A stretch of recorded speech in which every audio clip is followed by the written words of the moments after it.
Imagine a world where you knew that you mattered and you belonged. The people cared about you because we were so darn good at listening to one another, no matter how different we are. That is what Sidewalk Talk is doing by putting listeners on sidewalks all over the world so that we can practice the art of connecting. Join me, founder and director Traci as I interview experts on the fine art of human connection and interview some of our volunteers who've been listening on the sidewalk and even some of the folks that we've listened to. And if you want to volunteer, consider joining us at sidewalk-talk.org. Okay, so if you haven't gone and checked out the Instagram account, Decolonizing Psychology, you've got to go check out Dr. Jennifer Mullan, because that's how I found her. And what I love is she's challenging the way we think about mental health, because really she believes it's essential that we create dialogue to address how mental health is really deeply affected by systemic inequalities and really the trauma of oppression, particularly the well-being of queer, indigenous, Black, and brown people of color. And this is a conversation where if you've never heard any of those terms before, you're going to learn what we mean by that. So a bit about Dr. Mullan. She earned her doctorate of psychology degree from the California Institute of Integral Studies. She got her master's degree from NYU, Steinhardt School of Education, and her bachelor in psychology from New Jersey City University. And her dissertation was on slavery and the intergenerational transmission of trauma in inner city African American male youth, from the cotton fields to the concrete jungle. This will be a conversation where if you're a therapist or you're somebody who is a person of color who's gone to see therapy, that might broaden your lens and help us become better connectors and do a better job thinking about how we connect. And that's what this podcast is all about. So I'm really excited to bring you Dr. Jennifer Mullan.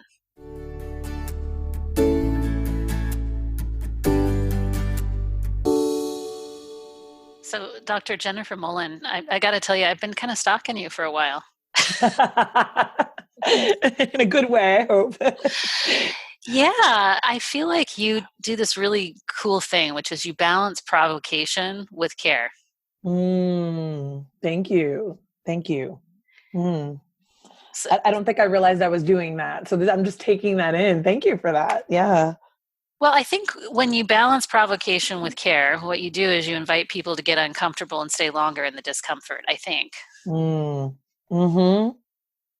Yeah, maybe that's part of my therapist training. That we learn how to do that. A lot of times there's sarcasm underneath what we're saying, or some level of sort of a little, I'm just going to drop this here, and then you can decide whether you want to pick it back up. Okay? Yeah. Well, I want to be transparent with the crew here about our arrangement, because I want folks to learn something about our arrangement. So I called Jennifer because I wanted her consultation on something. So she's actually consulting the entire Sidewalk Talk crew as a part of this podcast, which means that we're actually paying her. And I want to explain to you why we're paying her a stipend. It's not what she earns as a therapist. It's an honorary stipend, but this is what we mean when you hear folks use the phrase emotional labor, because she's going to do some labor for us and educate us. And one of the things that I feel in alignment, and when you asked, I'm like, oh yeah, that makes total sense, right? But I think some folks don't know what emotional labor is. So just to frame this whole conversation, we're going to talk about systemic injustice and racial injustice and psychotherapy. And Jennifer's going to educate us, and she is our paid consultant for this time together. And it is my honor. Thank you for having me here. And thank you for being willing to open up the Sidewalk crew and the Sidewalk Talks to having a deeper conversation around things that make us uncomfortable. So I'm ready. Let's do it. I know you are. So I think I called you because there was this context that, for me, there are a lot of listening projects on the planet. And I aligned with psychotherapy because I'm proud of what I've learned as a therapist to hold that same tension between care and discomfort, right? Mhm. And some of the other projects maybe don't come from those same roots. And it created some ruffles with someone that I knew who is white and male. And he said, yeah, I'm not super stoked that you're affiliated with psychotherapy. And he made a monolithic statement that I don't love when people do that, Mm. that no people of color go to psychotherapy. Mm. Mhm. I'm like, So I could get pissed off about this, which I was for a little bit. Then I felt the heartache because I felt really sad because we couldn't dialogue about it. And I thought, I'm just going to Mhm. inform myself. Let's just get Yes. educated. Yeah, yeah. So that's why we're talking. And Okay. what is this statement that we can't know what he's thinking, but can you give me a lens on how psychotherapy might support systemic injustice in our world? Mhm. Yeah. Well, if we go back couple hundred years, right?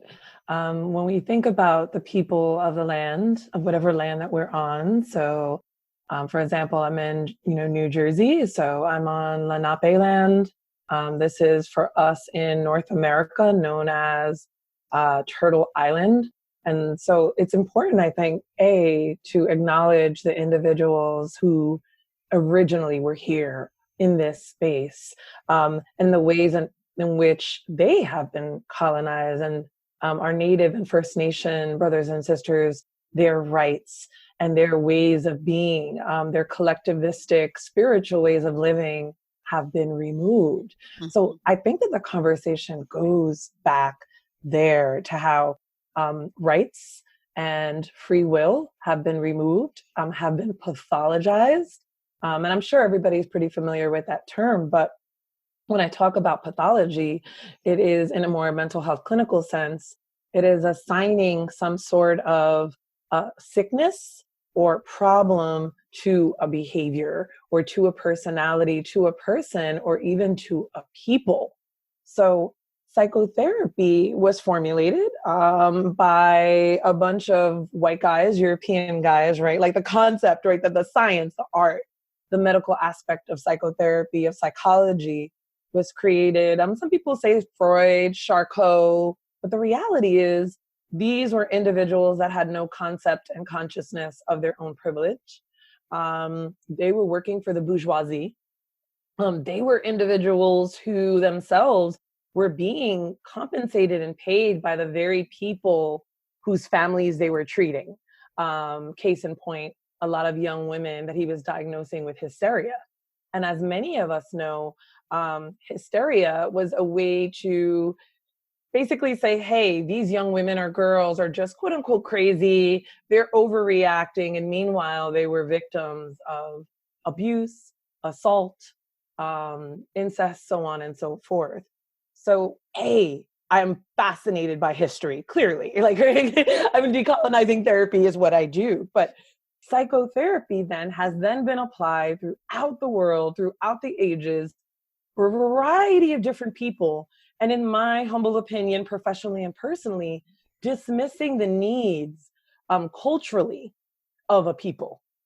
So, does psychotherapy really pay attention to the collective whole, or is it individualistic? Is it worrying about how am I doing? What are my needs? How can I become super wealthy? I. And I don't remember where first heard it from, but a lot of people love this sort of metaphor of illness, I for illness, and then we for wellness. Mm. So if I could draw that out, it would look much cooler than me saying it this way. But but essentially, this focus of psychotherapy has brought us back to the individual and the individual's woes and issues. And I'll get to that in a moment. I'm not to say that it's horrible to think about your own issues, that, yeah, we do need to take care of ourselves, but at the detriment of our connection with others, at the detriment of not continuing to consume the beauty that is our neighborhood, our collectives, for some people, their tribes. not looking at culture in terms of how do African Americans, how do displaced Africans, how do enslaved Africans, how do they engage with therapy or wellness? Does therapy really work for everyone? If someone is if South Asian identified, and they're not comfortable, and I am definitely generalizing right here, but as an example, if they're not comfortable in always expressing their feelings, and it is a culture in which individuals have to keep things quote unquote within the family. And I say, oh, just go to therapy and work it out. Some of the first fears that the people that I work with have are you going to tell anyone? And I'm saying, oh, it's confidential. Okay, that's great. But what is that? Are you going to tell anybody? Like, are you really going to tell anybody? Does this mean I'm crazy, quote unquote? Does this mean that there's something wrong with me? And how is this going to help me engage with my family? How is this going to help me better engage with my inner sense of self in the context of Hinduism or being a Muslim or identifying as Christian? And I think that that's where one of the places where psychotherapy and psychology and therapy in general drops the ball. We don't continue to think about we and the collective, and it becomes extremely individualistic. And we sort of say, hands off, this isn't political. I even had for somebody I was interviewing as a chair, one of my professors while I was doing my dissertation, and I told him that, hey, I'm interested in ancestral trauma and intergenerational trauma, and I want to look at inner city male youth, the African diaspora, and I want to look at how slavery plays out in present day in their actions and how they feel about themselves, and gang affiliations. And I want to do this in this context. And he looked at me and he took a really deep breath and he goes, Jennifer, I hate to tell you this, but psychology and politics don't mix. And I remember being so crushed. I remember feeling as though like that he just took away my holiday, like my Easter bunny. Like he just took away. And I felt punched in the gut. And it wasn't until years later I was able to articulate that the two are so connected. They're intertwined. There is not one without the other. Systemic injustice is everywhere, depending on who you are and how you walk in this world. It just impacts you a little bit more. But does it impact white middle-class women? Of course it does, right? Does it impact white men? Of course, because racism, sexism, classism, ableism, all of it dehumanizes every single one of us. It takes away our humanity. It takes away our ways of engaging with one another in a more humane, less competitive, less overworked, stressed manner. But it particularly impacts people of color, people in the margins, queer identified individuals, indigenous identified individuals, people living with invisible disabilities. Systemic injustice becomes life or death for many of us. But yeah, and in closing to that really amazing question, I believe that in psychotherapy, as therapists, we have this ethics code that we should be doing no harm. And I am not entirely sure, often unconsciously, because I think that therapists generally come into this work wanting to do no harm and wanting to help. But I believe, and not really always holding a very holistic, politicized approach, we are harming many of the people that we continue to serve. Yeah. So what I'm hearing you say is that the focus on the I strips out the balance of the we, not that you can just focus on we, but by giving primacy to one, you actually potentially harm people, right? Yeah. And I also am hearing you say at the end there that you actually can't divorce psychotherapy from the political. No. We're a full person, right? With our needs, all of our intersecting identities. Dr. Kimberly Crenshaw coined the term intersectionality. And it really, really allows us to look at the fact that a person is not just African American. They're not just Christian identified. They are not just, blind or hearing impaired. That we are interconnected, right? That there's interconnected natures of different categorizations that are social, like race and class and gender. And not only do they apply to a given individual, but they apply to groups, and they overlap. And it's sort of an interdependent system of either discrimination or disadvantage. So it really helps us. It's a framework, a theoretical framework that really helps us to understand all of our intersecting social and political identities and how they're just combined to create a unique individual, a unique person. And if we're not meeting this and we're not really paying attention to the fact that, client A isn't just quote unquote not working hard enough and needs to quote unquote pull himself up by his bootstraps, but rather maybe his name is immediately a discriminatory microaggression strike against him. That when people look at his resume or CV, no matter how qualified, there's something about his name that allows people to continue to keep turning. Or there's something about the way that he's walked into the room and the way that he's wearing his hair. Or perhaps it's his pronouns. And that he said, oh yeah, my pronouns are they, them, theirs. Thank you very much. But you can also utilize he, him, his. And immediately that has placed the interviewers in a place of discomfort. So then us as therapists, if we're sitting here and this man comes in to talk about, I have all these degrees. This is the work that I do. I have my own company, but I can't seem to land a position doing A, B, C, and D. And if a therapist knowingly or unknowingly continues to feed this systemic inequality and says, well, have you considered just doing it this way? And, oh, well, have you thought of cutting your hair? And is there anybody you know in this field? And not that those things are inherently wrong, but instead maybe acknowledging, have you had this experience before? When else has this experience come up for you? Do you think that experiencing this in any way, shape, or form is related to any form of the isms? Is this any kind of racism or microaggressions? And if somebody is of a white lineage, it's okay to say as a therapist that we need to get much more comfortable with this. I know that I walk in the world as a white person. I know I'm a white person.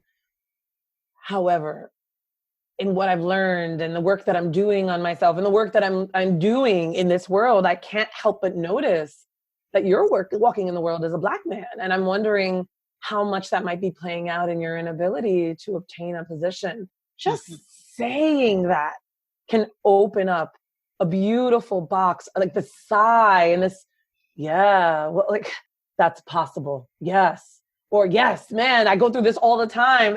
But whatever it is, as a therapist, I believe we have an ethical duty to place it on the table and let people know that the pain that they experience due to any inequities and racism and so on is part of why things are not quote unquote equitable and fair and balanced for them. So what I hear you saying is that if we treat the self as this monolithic, race-free, intersection-free entity that sometimes psychology wants us to, that we're actually going to fundamentally miss and potentially harm somebody who has all kinds of intersectional inputs that are playing into whatever problems they're bringing into the therapist's office. And that it's our job to know how to look for those, talk about them, and bring them in as part of the treatment plan. Is that what you're saying? That is precisely it. Absolutely. Okay. Yes. And, mainstream therapy, one of my posts I talked about, and I put it in quotes, white therapy leaves us feeling gaslighted, inadequate, disconnected, and dead. And when I say us, it's individuals that are frequently historically on the margins. And I just want to clarify, part of this is, yes, what I mean by that is that therapy that focuses on the experience of the middle class, white, able-bodied, cisgendered, heterosexual person is the type of therapy and treatment that many of us have been trained within. We are trained to serve this system. And this system, this mental health industrial complex, serves a larger system, right? And I would draw a diagram here. There's systems upon, right? And right, that's like macro, micro. So even though we're treating, quote unquote, and even that word gives me the heebie-jeebies, even though we're working with and doing work with the individual, there is still a collective, larger macro experience that this person is bringing into these sessions.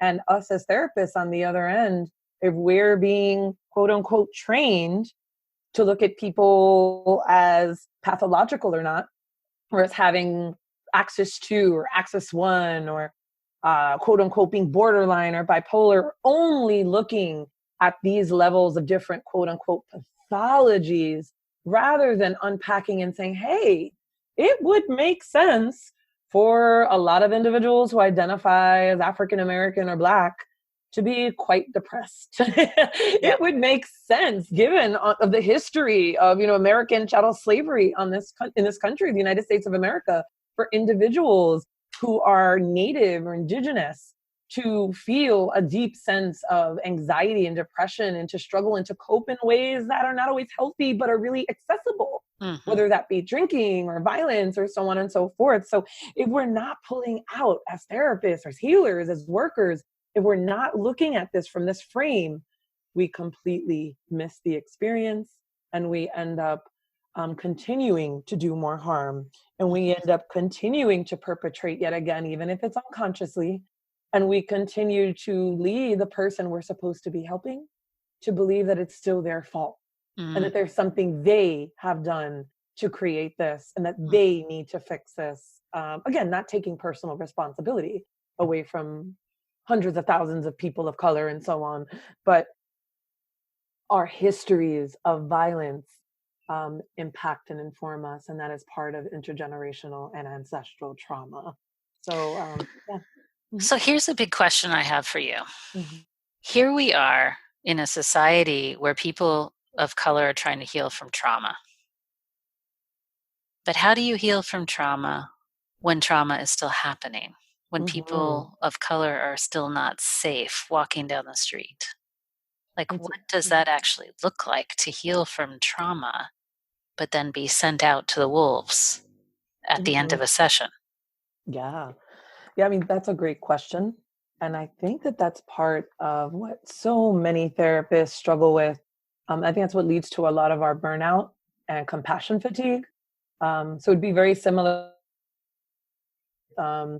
inner city youth who were primary targets of very intense trauma, usually by the hands of loved ones and caregivers. There was a great deal of neglect. And I worked in a partial care unit in Newark, New Jersey at a very big hospital. And the partial care unit, these children would go to school the beginning half of the day, and then they would come in to us around 1 o'clock from 1 to 5:30. We did individual, group therapy.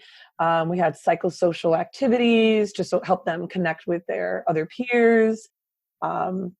Ways for them to gain consequences and rewards for things that they're doing that were correct. It was very cognitive behavioral, very behavioral. And one of the things I would frequently say after about my second, third year there, I would like sit in supervision and say, these youth are going back home to their families. Like they're going back home to their families. And even though these families may not be actively abusing them anymore, the parents may be still blaming the children. Like they're acting out. They're the problem. They're not healthy. They're this. And I remember a lot of my supervisors saying, but we're still planting a seed. But we're still doing healing here. We're still helping the youth to set boundaries. We're still beginning to place the salve on the wound and trust that they're going to move forth and do some of this work. So maybe they didn't use those words, but those are the words that I would use now. And so, yeah, that's what I would say is that, people from all walks of life have experienced various forms of trauma, even our white brothers and sisters. And as practitioners, we can't always know what experiences our clients walk into our rooms and studios with. But I believe our goal can be to create the safest environment possible by employing more trauma-sensitive approaches and being more inclusive and sensitive to our work to any kind of people who have experienced trauma. So letting people know that this is just a part of the healing process, I believe equips them with the tools that they need to begin to set better boundaries with others, to understand that, hey, what you're feeling isn't your issue, that other people feel this, that maybe there's theories to support this, that, hey, but even now, I'm like, a lot of the young people that I work with, I work at a college university counseling center as my day job, my full-time job. And so a lot of my students come in 19, 20, 25, sometimes I have 40-year-old, 45, 35, but they come in feeling as if there's something terribly wrong with them. I went through all of this all my life. clearly creator, God, my parents, I'm not loved, I'm not beloved, I'm not cared for. It's me. There's something wrong with me. Uh-huh. What did I do to deserve this? And even if they're not saying it, their actions or what we're talking about are certainly implying it, although sometimes it's said. And 9 times out of 10, the chunk of my work is to help someone realize that trauma stops us from trying new stuff. Mm-hmm. That trauma stops us from expanding our window of tolerance. And I'm trying to help them realize, hey, this is what feels like safe in your body. This is what it feels like to feel unsafe in your body. We talk about fight, flight, freeze, fawn. We talk about resilience and adapting in the moment and using less energy to do that. We talk about the importance of movement, however that is for them, even if they're not able-bodied and able to move much. So for me, a lot of the work is helping people understand what this is that's happening in them, that they're not alone, and ways to begin to combat it. And I think I'm so surprised that so many people don't have that understanding of what trauma is and what it means. And then I feel when someone has mastery, and mastery, I use that really loosely, Traci. Like mastery, like I was none going of to us, say, girl, I've been in therapy 25 years. I don't have mastery yet. Right. But this sense of like, okay, I can define trauma. Like when I have a 19-year-old coming in, working with for 2 years, that can say, oh, no, I understand. I was having a traumatic reaction. I had to step out of the room. I had to do A, B, C, and D. It worked, Dr. Mullan. And I'm sitting there wanting to cry because I'm like, yes. This is somebody that was a young Black male that was telling me, no. Something's wrong with me. I think you have to lock me up. My family thinks I'm quote unquote crazy. Like, what's wrong with me? Why do I shut down when people look me in the eye? Why can't I talk in class even though I have great things to say? Why am I having panic attacks every day in the back of class?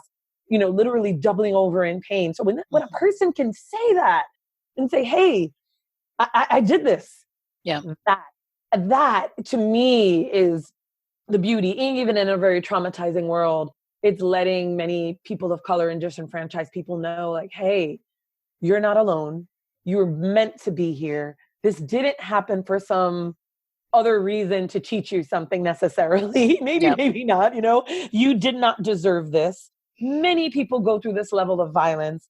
And yes, there's been a whole other level of violence that you will continue to experience due to systemic, racism and disease and inequity. But I think it's important in individuals of color to continue to create what friend and colleague, a somatic worker, Jane Clapp, calls creating moments of triumph. Oh, I love Jane Clapp. We're going to try to get her on too. Oh, amazing. Yeah. Creating moments of triumph. And when she said that, I thought, yes, creating a moment where I'm capable, where my body is able to hold me. And even if I'm sitting at the board meeting and I'm saying something pretty brilliant and everyone else is dismissing it, and then a white woman says the exact same thing that I just said, and everyone's nodding and clapping and saying, great, take that on, take that and run. I love how you said that. That's violent. And that's happened to me numerous times, sometimes in a week, even in a university in which I work, which has a lot of people of color in it. Like, it still is a very violent moment. But if I can take a breath, identify what's happening, look at maybe 1 or 2 allies at the table, whether they're people of color, white allies, queer allies, make eye contact and decide whether or not it's safe to point out what just happened, or let an ally say what happens, or say to myself after it's over, I didn't deserve that. I'm not going to keep that in my body. I'm not going to take this as there's something wrong with me. I don't, it's really important for us to try to build new ways of coping in our bodies and our systems, and in ways that help us ground ourselves. And I do believe that that's what therapists can do, even in the midst of warfare and loss and pain. I want to do reflective listening, but you've said so much that I'm like, I'm grounding my nervous system. So what comes to mind is, I'll tie this into Sidewalk Talk, because we have a lot of Sidewalk Talk listeners that will be listening to our dialogue. I think unconsciously for me, the movement of Sidewalk Talk was a more organic way to actually because frankly, one person of color does not represent all persons of color. So for me, I wanted to listen to as many diverse voices as I could. And I didn't buy that sitting in a box with one other human was how we healed. I had a black friend of mine. She goes, Traci, what is the deal? I mean, I can't. Are there any therapists that talk like you? And I'm like, what do you mean? She goes, I have this fantasy that you probably say shit in the room and you probably talk about yourself a little bit. I said, I do. And she goes, what is this whole chin scratching? Like you don't reveal anything. She goes, I can't do that shit. And I'm like, and I realized in that moment when she said that to me, I said, oh, that's totally a white thing, isn't it? And she goes, I think it is. And I that shifted me. I self-disclose more and I really show up more in my humanity if it's welcome because of that dialogue and because of the conversations I've had on the sidewalk, to the point where like I would say half of my couples are interracial couples or they're not white. And I only realized this recently because I don't track quite as much that way now because I'm used to listening to so many different kinds of people. But I do track because, like, if somebody says something like, I had a bad review at work. I asked this one guy, I said, is your boss white? It's just the first thing I asked. I'm like, yeah, they are. I said, okay. And so they gave you this kind of feedback. I said, can we just look at the cultural context around that? What might have been influencing that feedback? And I think it is important. But here's where it gets tricky. And this is where I'm going to lean into some discomfort between you and I. How do we acknowledge that we can be shitheads to one another? Like, do you ever get in a conference room where somebody steals your idea that's also a person of color, where there's no white people in the room and there's a microaggression that way? And is there an intersection because that person went to Harvard and you went to CIS? Do you see what I'm saying? Like, do the intersections kind of play beyond race? I guess is what I'm saying. Absolutely. Absolutely. And that's where the intersectionality piece comes in. Absolutely.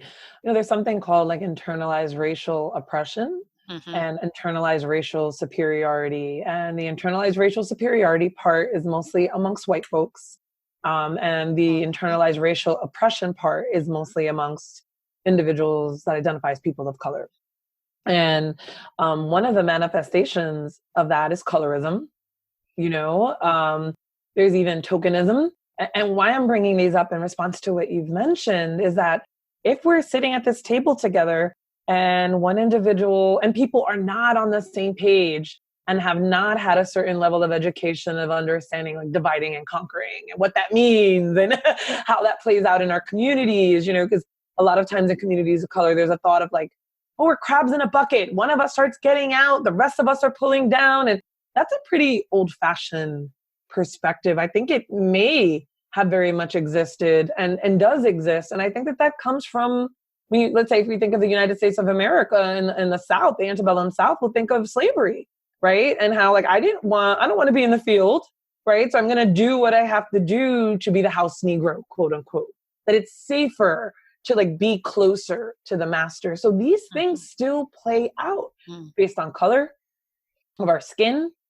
So I'm conscious as a lighter skinned woman of color, of the Black Latina woman, that people are going to listen to me because I speak articulately, I think, because I'm lighter skinned, because of A, B, C, and D. However, have somebody else that's a lighter skinned Latina with really straight hair and a really slim body, then I'm going to notice that the attention, the gaze, the white male gaze, even in a professional setting, is going to continue to go to her and what she has to say. Unless I make myself crystal clear. And we can be two women of color and still go through this competitive issue. So I think it's important that we continue to educate ourselves around that as well. So yes, it totally and completely exists. The same way it does when whiteness manifests itself, like in competition, in well, I get looked down on just because I have long blonde hair from other white women, right? It's weird. You mean like stereotypes? Those are stereotypes. So to help me understand that, let's let the difference between a stereotype and say sort of internalized racial oppression, for example, or racial superiority. Yeah. So internalized racial superiority are a number of different manifestations where individuals have begun to like take on these beliefs as a group, as a dominant group. And it's Mhm. called superiority because there's, there's privilege there, right? So internalized racial superiority, like I've mentioned before, that there may be competitiveness. That's a huge one. And so a lot of white allies will talk about how they have to often step back, take a deep breath, realize when they're starting to be a bit competitive. Time Is that a management. Mhm. is that a traditionally white phenomena, Yes. competitiveness? Yes. Tell me more about that. Yeah. Well, to be honest, that's one that I don't delve as much into because I think that as like a woman of color, I attempt to allow my white allies and friends and white people to educate each other more. And where I can then pull back and say, okay, I don't have to continue to take care of like whiteness all the time, if that makes sense. Mhm. So But you're setting a boundary with me.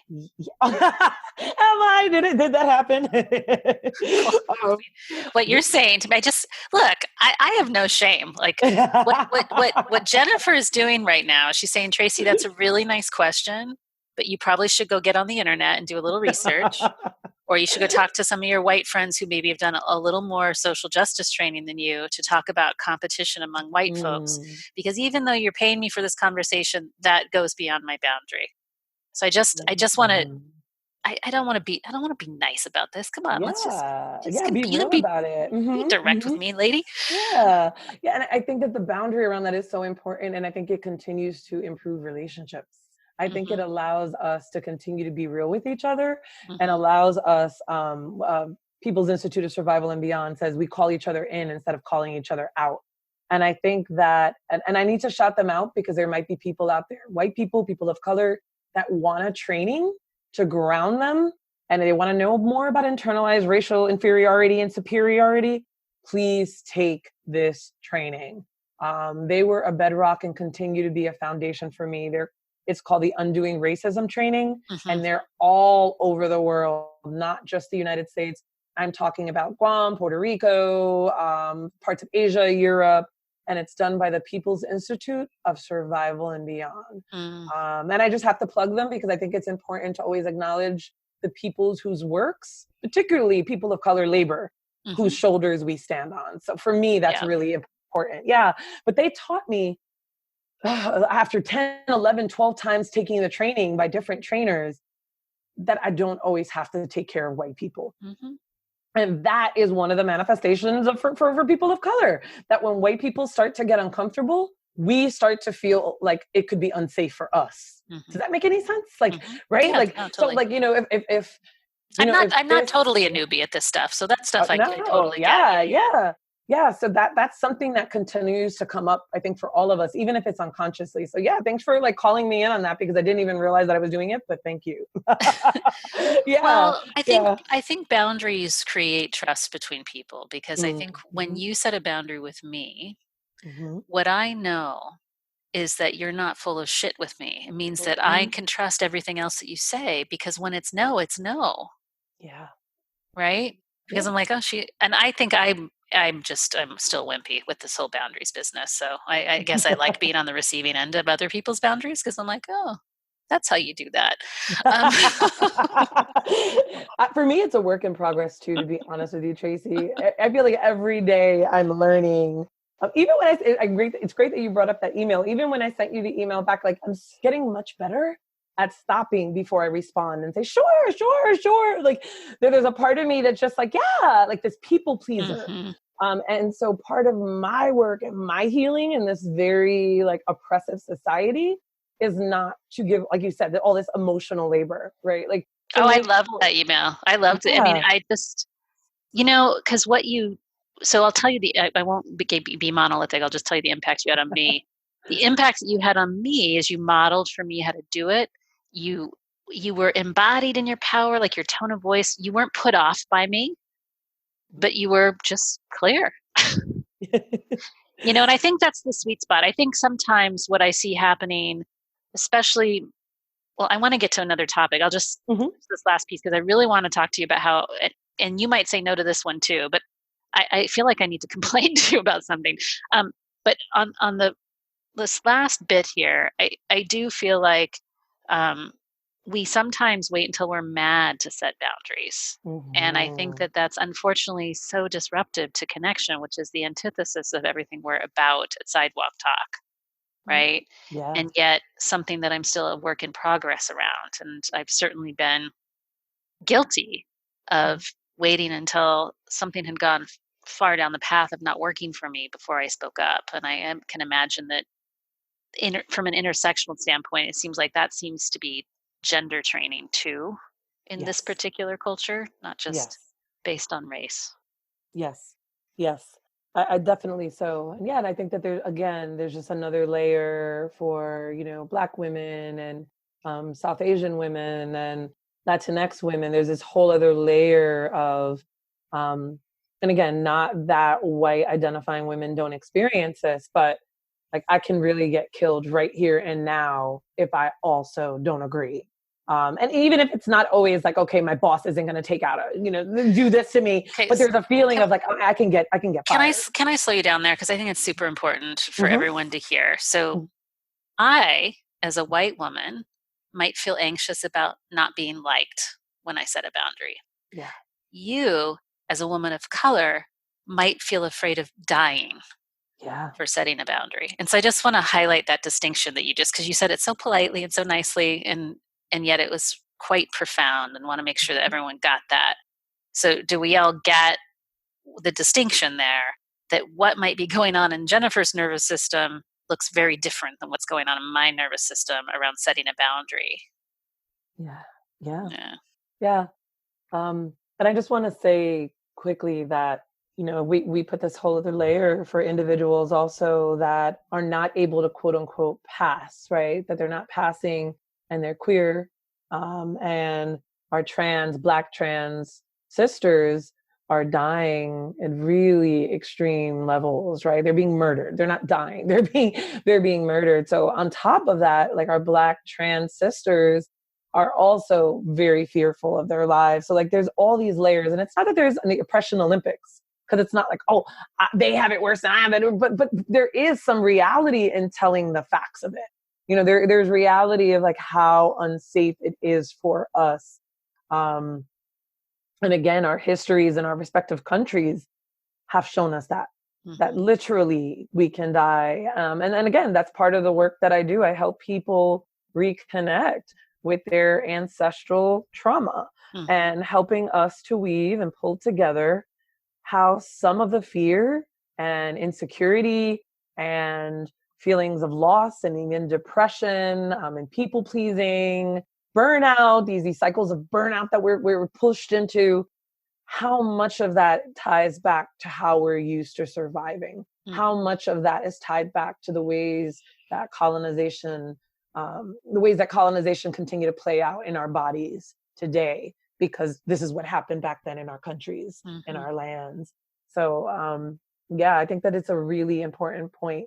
And I also want to point out that it can be unsafe for white women too. We know that, but it frequently, as you've said, does not come up as cold sweat fear immediately unless you've recently had some kind of um, incident or extreme trauma. But I would say for like 9 out of the 10 of Black women, including trans women that I work with, it is immediately the thought like, oh shit, how can I get to safety? Oh shit, like wait, are they angry and they're just going to tell me off, or is this man on the street going to hit me with his cell phone and crack my head open? Is he going Mm-hmm. to grab his water bottle? And when I say this, I'm talking 9 out of 10 Black, brown, indigenous, trans women of color that I work with are frequently talking about having nightmares, dreams, beliefs that they're going to die at the hands of, of whiteness in Mm-hmm. some way, shape, or form. So it's real. It's very real, very Yeah. real. Yeah. So thank you. Mhm. Well, I'm aware that we're nearing the end of time here, and What? there's so No. much we could say. Yes. Yes. For me right now, I'm sort of grooving on. I know he's got one book that's super popular, which I listen to with my kids, but I actually like Stamped from the Beginning from Dr. Kendi. I think that's, if you want a bigger history of racism in America, I think it's pretty profound. And then I had to laugh because my friend he's Black and he's married to a Portuguese woman. I said, it's your wife. She started with, no, I'm not going to say that. It started with the Portuguese, but we have a problem of power and greed that still perpetuates the myth of using people's bodies, right?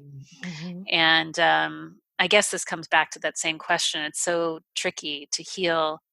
And I'm so excited to go check out Undoing Racism. There's so many folks cropping up with these Undoing Racism types of projects, and it's hard to sift through which ones are legit and which ones aren't. So if you have more that you want to send to me so that we know which ones you think are legit versus which ones are not, I would love to shout them out. Absolutely. But here, I've got this question for you that I think you're going to like. And then we'll have if you had a magic wand and you could craft the curriculum for all new therapists, what would they need to learn? I love this question so much. And actually, it's something I'm working on. Oh, fun. Yeah. Well, I mean, it's a big project and I'm not going to get into it, but I'm definitely thinking about, and I don't want to use the word training, but better ways of relearning that include us as individuals and include the collective, So one of the first things I would do is to ensure that there is education about the people's histories, that we are properly educated in understanding that the history of whatever is the United States of America is not necessarily the history that other people live and is not the experiences of other people from other countries. I would make sure that therapists understand forced migration, which I've learned from a lot of my Filipino friends. That is the part where we think that we're just migrating to quote unquote come to other countries for a better life. But in the reality, we're going back into countries that have already come in and colonized our countries, right? So as an example, like the US came in and, put army bases down in El Salvador. And then they, took a lot of their crops, and then they slowly pushed people away from their jobs. And, people no longer own these farms. Next thing you know, they're working on these farms for little to no money. And eventually individuals can no longer live in those countries. They have to leave these countries in order to survive and send money back home, because all of these resources that the country was so rich in has now been sucked dry. So that is forced migration, and that's a trauma, right? So how many times do we hear somebody say like, oh, I moved to this, I came here and my mom and dad are still back home, or I came here and lived with my grandmother. That is traumatic. So I think it's really important for therapists to understand forced migration. I think it's important for them to understand what socialism is, what capitalism is, what neoliberalism is. And I think that what imperialism is, like we need an understanding politically to inform our frame.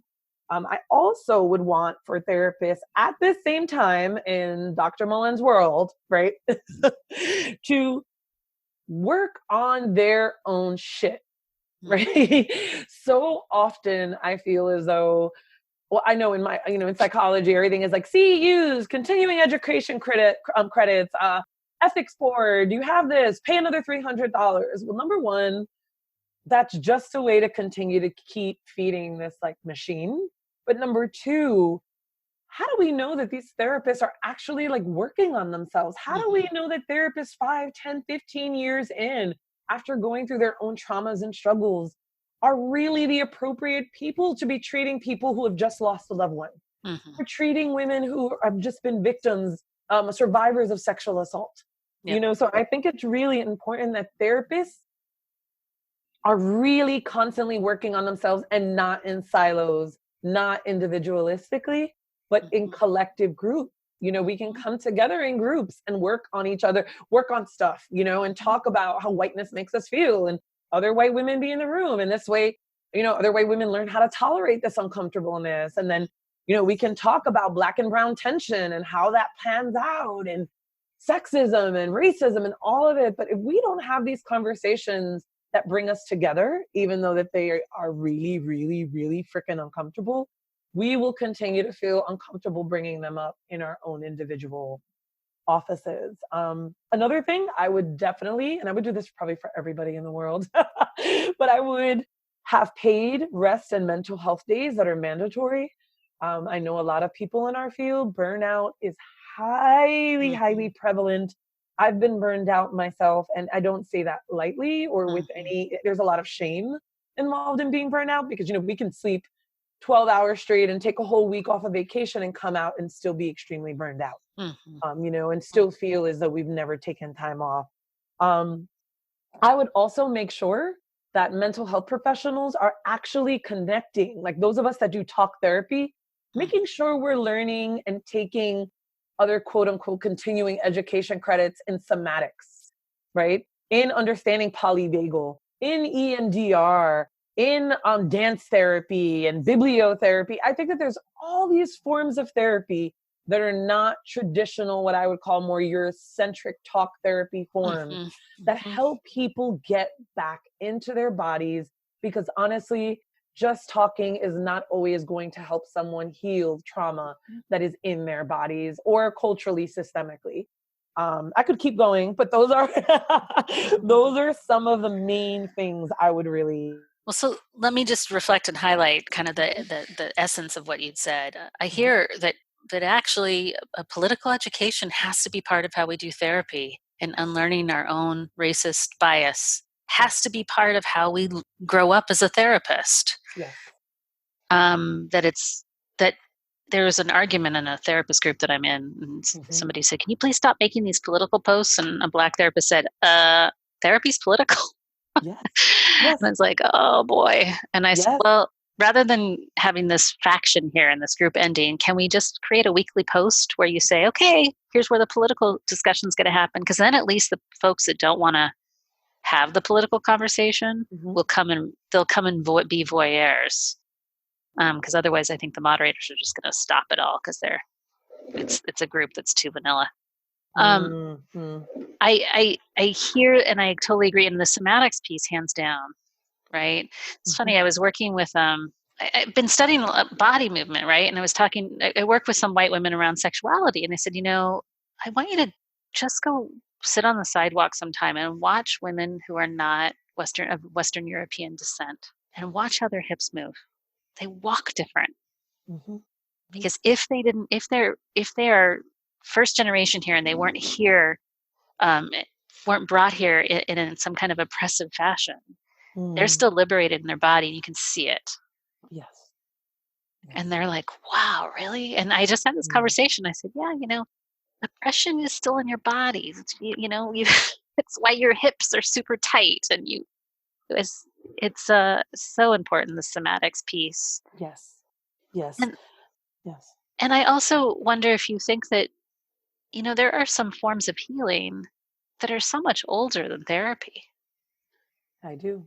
I certainly that are do. indigenous, that Mhm. could be part of the curriculum. How do you feel Yes. about that stuff? Yes. Honestly, that's how I work myself, particularly when I do my politicized, decolonized coaching sessions. There is a very strong ancestral emphasis, and I'm pulling from the ancestral lineages of my own people, of the people in which I'm working with. We're just returning back to our natural ways. We're returning back to listening to our bodies, scanning, tracking our bodies and our movements. Sometimes we're drinking herbs or various things to help us reground and reconnect with ourselves and our people. Drumming. I myself am in a year-long shaman class. It's not a class. It's a lifestyle. It does not mean in a year that I will be a shaman. I think that would be like hella Eurocentric to say. But it means that I am continuing to relearn the ways, the ancestral ways of spirit, of myself. I think it's important to leave space absolutely for other types of spiritualities and religions. Um, that is another return to the ancestral. I think it is important. I think people do better when they're anchored to their ancestral wisdom and that it ends up guiding them, holding them, and gathering them, rather than just being completely in a very brain-centered, frontal lobe state where it's like, I know this, I know Yeah. that this is the way. So I completely agree that the indigeneity, I can never say that word, but the indigenousness of who we each are needs to continue to be remembered. I don't think it's new age. As I told you earlier, I'm a graduate of CIIS's SciDoc program. Mm-hmm. And oftentimes I felt that a lot of the spirituality was either A, it was like a lot of spiritual bypassing, or B, it was appropriated. Mm-hmm. Right? Like, okay, I'm going to ring this Tibetan bell and that means class has started. And I would look around the room like, does anyone else feel I it? forgot about that. Jeez. I would look around the room like, I Yeah. can't, this is really awkward, So I think it is important that if we're, I know that people talk about microdosing now and doing peyote and ayahuasca, and hey, I think that there's amazing medicinal properties to doing this with the right people. But Mm-hmm. may we have some context? Mm-hmm. May we talk about the jungles of Peru or Brazil in which Mm-hmm. this beautiful, psychedelic herb was used, and who is using it? The shamans or the people going on vision quests, and why. So I think it is important that we don't continue to appropriate and, spiritually bypass, but at the same time, a return to what we remember, a return to the elders, a return to using the land as medicine. And getting out of our brains and our heads so much more. Mm-hmm. You'll Spring Washam was just on, and she's African American meditation teacher. Do you know Spring? No, I don't. Okay, she's she started the East Bay Meditation Society in Oakland, so she has created a meditation community for people of color, and she does a lot of shamanistic plant-based medicine work. And I had asked her that question about appropriation, and she's actually in the jungles right now. She lives in I think Peru 6 months out of the year. She said, I actually decided to go to the source and train with the actual people. And otherwise I think it sort of, just like mindfulness, becomes this self-optimization technique to send workers back to the workforce rather than true liberation, right? Absolutely. And it keeps the capitalistic machine just going and churning us out and going, rather than healing. Mm-hmm. Absolutely. Yeah. The other thing I just wanted to quickly say about the ancestral piece is I think that for lots of communities of color, liberation also looks like rest. It looks like, napping and daydreaming and recovery and learning what healthy attachment and healthy relationships look like if we haven't had that modeled for us prior. Because again, I can speak for many, many different cultures, but in terms of Africans in America and individuals that identify as Black or African, slavery was more than just a labor system. It really influenced every aspect of a person's mind. Yeah. And the violent labor and the loss of community, it really continued to kind of rip apart spirit. It was like an emotional death. And so what really I hold on to and I hold really dear are these stories of individuals that were captured or enslaved, come out at 3-4 in the morning and dance, they're like traditional dance and pray and use their own ways and natural ways of being. We still survived. We still brought with us scraps of culture. Although we might have felt that much of it is left behind, we still managed to come together in community behind our, master's houses, quote unquote, to come together and sing and heal and grieve.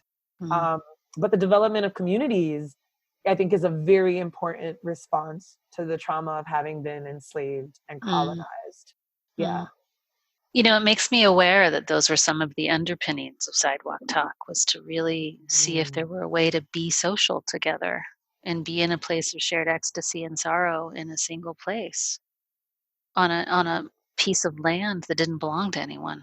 That there was no ownership of that side, because aside from the city, I mean, we usually sit on sidewalks that are not, we've been kicked out of sidewalks that are privately owned, but we sit on sidewalks that are public, right? It's been interesting. having this conversation with you in this current context because I'm sitting in Germany talking Mm, about, you know, power and dominance and systemic oppression in a country that has dealt with the Holocaust in a very different way than the United States has dealt with slavery. yes. Hmm.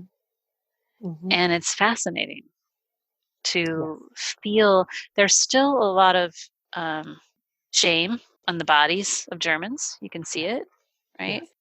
But there's also remorse, right? Hmm. Hmm. And Hmm. I would say reparation and even, you know, I live in an immigrant neighborhood. I'm an immigrant, right? So I am surrounded by, you know, the people in my neighborhood are Syrian and Pakistani Hmm. and, you know, some Turkish. Yeah. Um, Yeah. so there's a welcoming quality that the Germans have because of that legacy that's different, that Mm-hmm. Americans don't have that welcoming quality, and we've never contended with that usury Yeah. that's still endemic to. I mean, I feel it in me. I feel that it's not. I can feel sometimes as a woman, I can get angry and jealous. So that guy got extra shits because he's a good-looking white dude, and I get Hmm. pissy about it. But then I'm positive that people of color feel that way about me, and there's this quality of still this hierarchy of usury Yes. Yes. Uh, that I just don't feel the same way in this particular country. And you can feel it when you're walking down the street. mm, mm. Yeah, I think that you raise a really good point. And I'd certainly feel like the inability for Americans as a whole, but white Americans, to really acknowledge the injustices that have occurred in this country, on this land, to the Native individuals that first were here before anybody dropped in, as well as the Japanese and Chinese, and everyone creating the railroads and the enslaved Africans. There has really been no apology, and not that apology is going to make everything be quote unquote better, but there's been no space, no real acknowledgement to say um, that this is what has occurred and this is how we will begin to repair this relationship. Yeah. And so when we talk about reparations, yeah, some of it should be monetary, of course. When we look at the things like the GI Bill and papacy doctrines and acts and Jim Crow laws, we can certainly see how Africans in America did not receive the same fiscally as their white counterparts. So when people say, "Hey, my family came to this country and they pulled themselves up by the bootstraps," okay, well, I mean, at least you had boots, right? Like, like there are lots of people who did not receive anything, and we know that generational wealth is the number one way that people end up becoming wealthy, right? Like, if their families pass down land, if their Mhm. families have a trust fund, those are ways to ensure that we have some space to quote unquote be our best selves. Yep. So I think it's all tied in. And yeah, and I do think that the United States, America, is really struggling collectively with this guilt, shame, shadow. It's kind of like an individual saying, Word. like, like, I don't want to Word. deal with it. It didn't happen. Okay, you keep talking about it. Oh my gosh, can we just let it go already? But you never acknowledge that it happened. You never acknowledge that this brought me so much harm and despair. So why would I let it go when there's been no place to really come forward and connect and repair this relationship actively? And the way that shadow doesn't just play out interpersonally between me as a white person and you as a woman of color in ownership, but how it impacts how I do systemic structuring as a Yes, white person. Because I'm going to still set up systems to avoid my shame. yes, yes, you are. Yes, yeah. And we need more spaces where we can continue to have these conversations. And in my humble opinion, I do group work. That is my primary source and way of doing work and healing. I do individual, but group is my baby, is my Mhm. modality. And I think it's where I have seen the most transformation occur Mm. because we're mirrors, because we got to Yeah. look at each other, right? Because I'm sitting in my shit but you're sitting in your shit too. Yeah. And it's really uncomfortable, but it allows us to have to keep it real with each other, even if it's not pretty. And I think that we just need more spaces of like keeping it real. But I do think that some of the ways that needs to happen so that people of color don't end up doing a lot of the labor is where, that there are spaces for white people to continue to work on their whiteness, to understand their whiteness, to continue to talk about what it looks like to be in white ally verb, right? Not just like this metaphor, but what does it look like in action to be a white ally? And how can we do this in a way that doesn't impede on like saying we're going to be the leaders of this movement when we come together to do multiracial, intergenerational organizing with other Black people and brown people, Right. So I think that work needs to continue to be done by white people, people of color in their own respective groups, depending on how that works for them, needs to continue to do their organizing and look at how we've been divided and conquered and how we have internalized emotionally colonization and whatnot.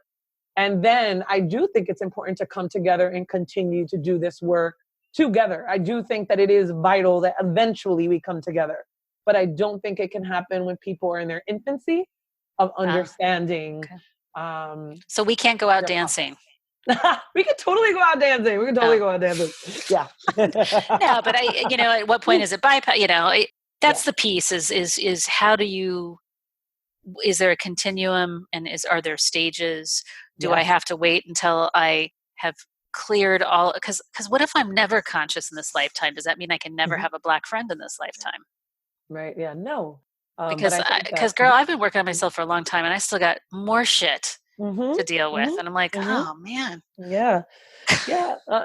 Where I'm at with it is I have friends of all places, spaces, and races, but there are moments and times, many times, where I need to be able to say, whether you are white or not, hey, this shit just happened.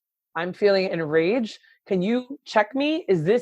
This is what I feel like it is. I feel like they're discriminating against me. And if I can't have that conversation with a white friend or a white passing friend, if I can't have that conversation, or I'm constantly minimized, or there's discomfort and I don't want to even say it to them, eventually that's going to impair my relationship with that individual. But if that friend can say like, oh shoot, Jenny, like I don't know what you're going through, but it sounds definitely like blank, blank, and blank, or you know what, I'm not sure, maybe you need to talk to a friend of color, because for me, I'm not picking up on what that is, but I don't want to minimize you. Here's what, I feel like just that willingness to have that conversation. So yeah, I think the relationships happen spontaneously all the time. We're allowed to have relationships across the board. And I think it is the onus of individuals, particularly with privilege, to continue to make sure they're doing the work in the meantime to unpack that privilege, like Peggy McIntosh, right? Like that knapsack, the white privilege. Unpack that and to really look at how their whiteness might be getting in the way of having a closer relationship with that person of color. Yep. Yeah. We could go on for forever, but we could. So in the interest of ritual, we have a ritual for how we end this conversation, which is I get out of the way and open the floor for you to speak to the 7,500 people that will be emailed this conversation, either words of wisdom or a wish directly to them. And just remember they're across 15 countries all over the world. Am I on? Can I go? You can go. It's all you. Well, my intention for everybody listening is that we continue to hand over all of our negative self-talk, all of our judgments, all of our anxieties over to something greater than ourselves. And that is the collective spirit, the collective spirit of this world, this earth, this energy. My intention and my wish for everyone is that we continue to place collective community healing on the same pedestal as personal healing, that we continue to demand, not ask, demand for radical change, so that our children and our grandchildren, 7 generations before and after us, continue to receive healing. And the ways I think that we can continue to do this is by continuing to look at our points of privilege in the places in which we occupy and to engage accordingly, to be support for individuals who continue to be oppressed and muted and silenced. And may we continue to be humane to each other. And what I mean by humane is make space for the people that are still learning and don't understand so much about privilege. Make some space for people to learn and to apologize and to take accountability and to do it different, as well as make space for people that are enraged and understanding why a person must be enraged and what this means for them. I wish for you space to feel all of your feelings. I wish for you to make space to heal in whatever ways feels good in your body.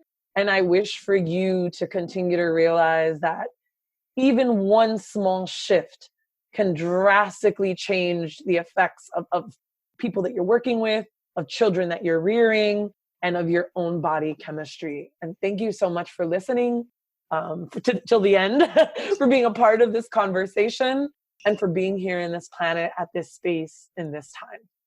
I'm honored. That was beautiful. So Dr. Jennifer Mullan, everyone, I will put links if you would like to find her, how to learn more about what she's doing in the world, in the show notes. And I just can't thank you enough. This was such a great opportunity to get to be in what I would call a grown-up, individuated, two powerful women, boundaried, connecting in earnest. And for that, I feel really grateful. Thank you. Thank you for Sidewalk Talk, Traci, and all the people that you've impacted across this world. Thank you for being in difficult, uncomfortable, squishy conversations and initiating it. And thank you for bringing me on and being open to the boundaries and doing it differently. So I appreciate you as well. Awesome. All right. You have a good rest of your day. Thank you so much. Bye. You too. Bye-bye.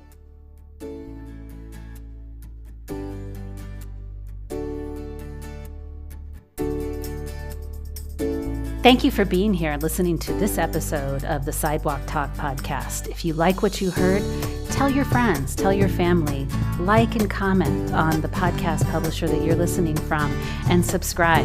This will help us get the word out about changing our culture to one of connection.